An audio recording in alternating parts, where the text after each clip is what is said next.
poids total des os est d'à peine 620 grammes. Et normalement, on pourrait dire, donc, c'est une collecte partielle.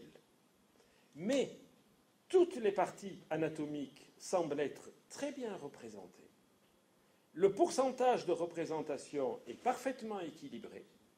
Et, en réalité, j'ai pu démontrer que toutes les tombes d'adultes de la nécropole de la Porte-à-Nochère, avec un poids très faible, entre 600 et à peu près 900 grammes, correspondent systématiquement à des tombes de femmes. On a les épitaphes, les os sont bien conservés, les stèles ont un chignon, je ne sais pas comment vous appelez ça, donc il n'y a pas de problème, et uniquement de femmes très âgées qui ont une arthrose cervicale. Alors évidemment, très probablement, c'est la ménopause. Ce n'est pas une découverte. Si je vous dis, j'ai fait une découverte extraordinaire, les femmes romaines âgées étaient ménopausées, bon, ça va, bon. Mais du point de vue méthodologique, on considérait que c'était des récupérations partielles. Il faut aussi penser à la ménopause. Et je terminerai avec cet exemple.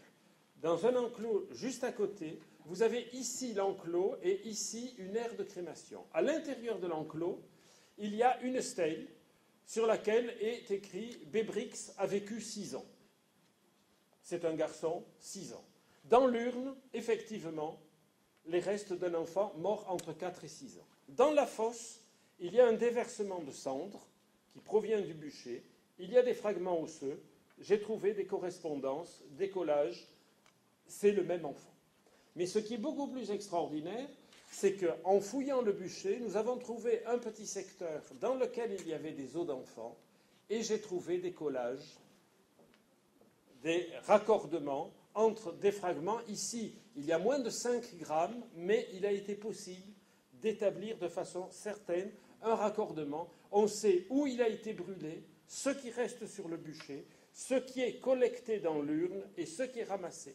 Et la chose la plus étonnante, c'est que dans ce bûcher, d'autres personnes ont été brûlées à cet endroit, et il y a des os d'adultes, et il y a un fragment de temporal gauche d'adulte qui, en fait, a pu être raccordé au contenu de l'urne d'une dame dont nous connaissons le nom, Stalia Affé, dont la sépulture est juste à côté de celle de Bébrix.